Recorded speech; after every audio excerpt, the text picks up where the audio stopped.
आपल्याला सर्वांनाच आपापल्या आयुष्यात यशस्वी व्हायचं आहे, आपली ठरलेली उद्दिष्ट गाठायची आहेत, नाही का?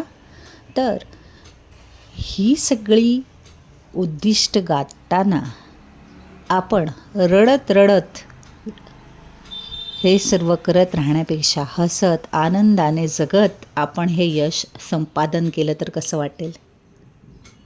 आनंदाने, हो, खरंच शक्य आहे. आपल्या आयुष्यात रोजच्या जगताना जर आपण 7 महत्त्वाचे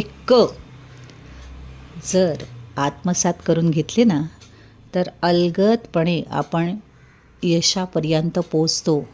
जे की आपलं ठरवलेले ध्येय आहे त्याच्यापर्यंत पोचतो. कुठल्याही क्षेत्रातली व्यक्ती असू दे, हे 7 ह्याच्यावर जर तुम्ही काम केलात तर तुमच्या प्रत्येकाच्या क्षेत्रात सुधारणा घडून तुम्ही हव्या त्या यशापर्यंत पोचाल अगदी आनंदाने. पहिली सर्वात महत्त्वाची कल्पकता. आपण जे काही करतोय ते कल्पकतेने करायचं आहे. कौशल्य तर आपल्याला हवंच आहे. तिसरी महत्त्वाची गोष्ट म्हणजे कौतुक करा मित्रांनो, कारण कौतुक केल्याशिवाय आपण पुढे अगदी खोटं नको आहे, खरं कौतुक करा. अगदी छोटीशी गोष्ट असली तरी चालेल. कोणी आपल्याला छानसा खाऊ आणला आणि तो कुठून तरी फार दुरून आपल्यापर्यंत येऊन पोहोचवत असेल तर त्याच्या भावना किती महत्त्वाच्या आहेत. त्याचं तोंड भरून कौतुक करा, कारण त्यांनी इतक्या लांबून आपल्या मैत्रीसाठी, आपल्या आठवणीसाठी काहीतरी घेऊन आलं आहे. तर त्याचं कौतुक केल्याशिवाय सोडू नका.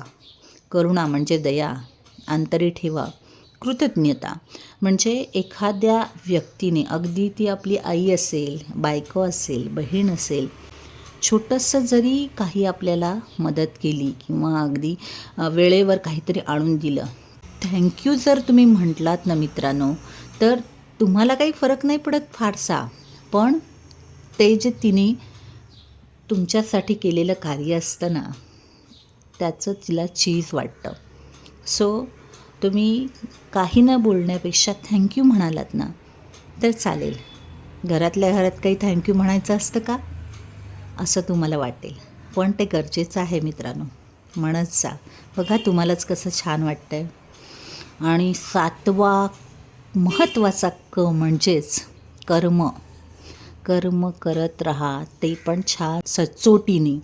आणि जेव्हा तुम्ही कर्म करताय तेव्हा कोणत्याही फळाची अपेक्षा न करता ते करत राहायचं आहे. जेव्हा आपण फळाची अपेक्षा करून काम करतो तेव्हा जर आपल्याला आपल्या वेळेत जर यश नाही मिळालं तर आपल्याला खूप त्रास होतो त्या गोष्टीचा.